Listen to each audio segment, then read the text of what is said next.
전세 계약 기간이 끝나서 집을 옮기려면 전세 보증금을 돌려받아야 하죠. 그런데 전화도 안 되고 메시지를 보내도 답이 없는 집주인, 이럴 땐 어떻게 해야 할까요? 전세 보증금 현명하게 돌려받는 방법, 강신업 변호사와 함께 알아보겠습니다. 어서 오십시오. 네, 안녕하십니까. 보통 전세 계약 기간이 끝나기 전에 두세 달 전에 집주인에게 연락을 하잖아요. 그런데 아무리 연락해도 답이 없는 주인, 이거 어떻게 해야 할까요? 그렇죠. 그런 경우 굉장히 난감할 수 있는데요. 앵커께서도 내용 증명이라고 들어보셨죠? 네네. 그런 경우 일단 내용 증명을 보내놓는 것이 좋습니다.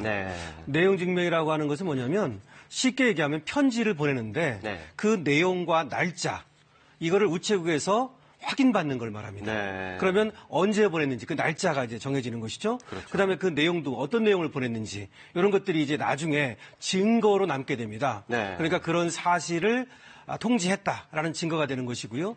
또 하나는 그것을 보내면 받은 사람이 아무래도 이제 심리적 압박감을 받게 되지요. 그래서 확실하게 자신의 의사를 표시하는 방법으로 내용 증명을 보내는 것이 효과적입니다.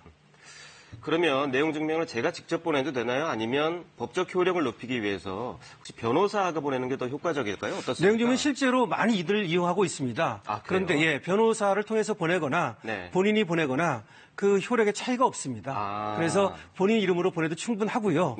다만 이제 변호사를 통해서 보낸다면 아무래도 거기에다가 이제 우리가 얘기하는 것을 듣지 않으면 바로 소송을 하겠다고 하는 그런 어떤 의사가 표시될 수도 있고 또 그런 것들이 암시될 수도 있겠죠. 그래서 심리적 압박감은 조금 더 줄 수 있는 그런 효과가 있습니다.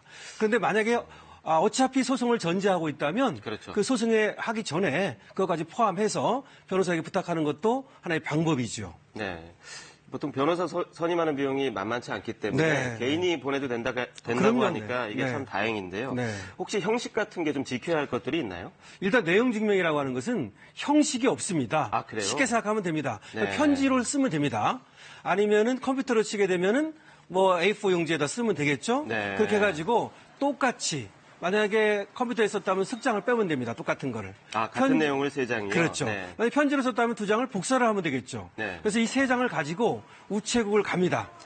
우체국에 가가지고 내용 증명을 보내러 왔습니다라고 하면 거기서 이제 도장을 찍어줘요. 거기다가. 도장이요? 확인 도장이죠.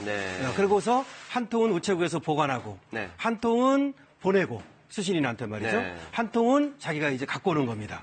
그렇게 되면 이제 내용 증명은 다 보내게 되는 건데요. 다만 이제 내용 증명을 보낼 때는 이제 등기 우편으로 보내야 되고요.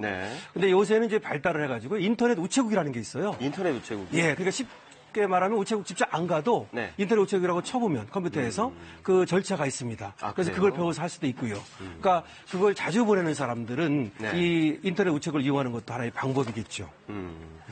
사실은 이 내용을 어떻게 써야 할지도 개인이 그냥 써도 된다고 하시니까 안심은 되는데 막상 쓰려고 하면 내용을 어떻게 쓸까 이것도 참 고민일 것 같아요. 어떻게 쓰는 게 좋을까요? 제가 오늘 알려드릴게요. 그냥 쉽게 생각을 하시면 되는데요. 어떤 사람들은 거기다가 제목을 내용 증명 이렇게 제목을 다는데 제목을요? 그렇게 달지 말고요. 제목은 뭐라고 다냐면 지금과 같이 만약에 집주인한테 전세 보증금 주십시오라고 한다면 전세 보증금 반환 신청서, 뭐 전세금 반환 요청서 뭐 이런 식으로 달면 됩니다. 그러니까 그렇게 그래픽에서 나오네요. 그렇게 제목을 전세금 반환 청구서 저렇게 답니다. 그다음에 이제 수신인을 쓰고 그다음에 발신인을 쓰는데 저기에 이제 이름, 주소, 연락처 이런 것들을 정확히 적어야 됩니다. 수신인, 발신인 말이죠. 그런 다음에 이제 그 안에는 편지 쓰는 것과 똑같은 겁니다. 그래서 1, 2, 3, 4 이렇게 달아가면서 써도 되고 그런데 그 내용은 가장 쉽게 쓰는 방법은 육하 원칙대로 쓰는 겁니다.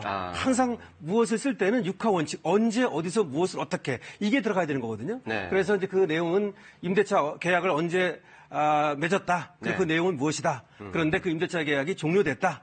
언제 종료가 됐다. 그래서 임대차 보증금을 돌려달라. 이렇게 쓰면 됩니다. 그걸 쓴 다음에 이제 그걸 돌려주지 않으면 뭐 소송도 불사하겠다. 그리고 소송을 할 경우에 그 소송 비용도 당신이 부담할 수밖에 없다. 이런 내용 적고 거기다가 또 이제 계좌 번호 같은 거 그런 것도 적어두면 도움이 되겠죠. 그러니까 확실한 의사 표현을 육하 원칙에 맞게 조목조목 쓰는 게 가장 중요하겠네요. 쉽게 생각하면 됩니다. 그러니까 제목 달고 수신인, 발신인 쓰고 내가 하고 싶은 말을 쓰는데 가장 쉬운 건 육하 원칙에 따라서 거기다 쓰고 싶은 말을 써라. 그러면 이제 되는 것이죠. 그래서 날짜 이제 적고요. 그러면 됩니다. 그런데 말씀하신 대로 내용 증명을 잘 써서 보냈어요. 네. 그런데 그래도 집주인이 보증금을 돌려주지 않는다면 또 다른 방법이 있을까요? 그래서 이제 내용 증명이라고 하는 것이 이런 경우가 있어요. 그 네. 집주인이 어디로 이사를 갔다든지 해가지고 네. 그게 도달이 안 되는 수가 있잖아요. 아. 그러면 사실은 내용 증명도 도달이 되어야만 효과적이거든요. 그렇죠. 그런 경우가 있어서 사실 이제 아주 난감한 경우가 있을 수 있는데 네. 그렇다면 이제 방법은 결국 이제 임차권 등기 명령제도라는 게 있어요. 임차권 등기 명령제도요. 예, 임차권 등기 명령제도 그런 것들을 이제 세입자를 위해서 특별히 마련한 것입니다. 네. 그건 뭐냐면 우리가 이런 얘기 들어봤잖아요. 집을 옮기면 뭐 대항력을 상실하느니 그렇죠. 우선 변제권이니 이런 말 들어봤잖아요. 네. 근데 집을 옮기고 나서도 대항력과 우선 변제권을 갖는 방법이 임차권 등기 명령제도예요. 네. 그래서 이건 이제 법원에 신청하는 겁니다. 이것도 네. 사실은 근데 인터넷으로 할 수 있어요. 아, 그래요? 예, 임차권 등기 명령도 많이 편리해졌네요. 예, 아주 편리해졌습니다. 네. 인터넷만 잘 이용하면 사실은 뭐든지 지금 거의 인터넷으로 등기도 뭐 인터넷으로 하시고 다 그렇잖아요. 네. 하여튼 그래서 이걸 이용해가지고 나중에 이제 임차권 등기를 해놓고 이게 네. 등기부등본에 올라가는 겁니다. 그런 다음에 그래도 나중에 이제 만약에 안 주면 소송을 하는 수밖에 없어요. 네. 전세금 보증금 반환 신청 네. 그런 소송을 해가지고서 그 판결문을 얻어가지고 결국 경매를 통해서 내가 이제 준 그런 그렇죠. 전세 보증금을 보증금을. 반환받게 되죠. 계약 기간이 끝나도 더 살고 싶은 분들이 있잖아요. 네. 이 집에서 더 살고 싶다. 네. 그런데 보통 서로 연락을 주고받지 않으면 자동 갱신되지 않습니까? 네. 이러면 2년을 기존대로 더 살 수 있는 건가요? 아니면 좀 변동사항이 좀 있을까요? 예, 그걸 묵시적 갱신이라고 그래요. 묵시적 갱신이요? 갱신. 네. 묵시적 갱신은 언제 되냐면, 예를 들어서 2년을 계약을 했어요. 계약을 했는데, 그 집주인은 6개월 내지 1개월, 네. 만료 전, 네. 그때 이제, 세입자한테 얘기를 하게 돼 있고요. 네. 세입자는 1개월 전에만 얘기하면 돼요. 네, 세입자가 나가겠다. 훨씬 유리하네요. 네, 그렇죠. 네. 왜냐하면 세입자에게 유리하게 이 법을 만들어 놓은 겁니다. 네. 약자를 보호하기 위해서. 그래서 1개월 전에 얘기를 해야 되는데 이걸 얘기를 안 하면 이것이 이제 묵시적 갱신이 돼버려요. 네. 근데 묵시적 갱신이 됐을 때 이렇게 되면 이제 집주인은 사실은 그 2년을 보장해야 돼요. 그렇구나. 만약에 세입자가 산다 네, 그러면. 네. 근데 세입자 입장에서는 언제라도 나 그만 살겠다라고 말할 수 있어요. 그러면 그만 살겠다고 말하고 나서 3개월 후부터 이제 효력이 발생해요. 네. 그때는 3개월 후부터입니다. 네. 그래서 이제 그렇게 되면은 또 이제 결국 묵시적 갱신이 됐다 하더라도 마찬가지로 뭐 임차권 등기 명령이라든지 전세 보증금 이런 반환 소송 이런 걸 통해서 또 이제 자기 권리를 찾을 수가 있죠. 변호사님께서 말씀해 주신 내용들을 시청자분께서 잘 기억하셨다가 꼼꼼히 잘 활용하셔야겠네요. 네. 오늘 설명 여기까지 듣겠습니다. 고맙습니다. 네, 고맙습니다.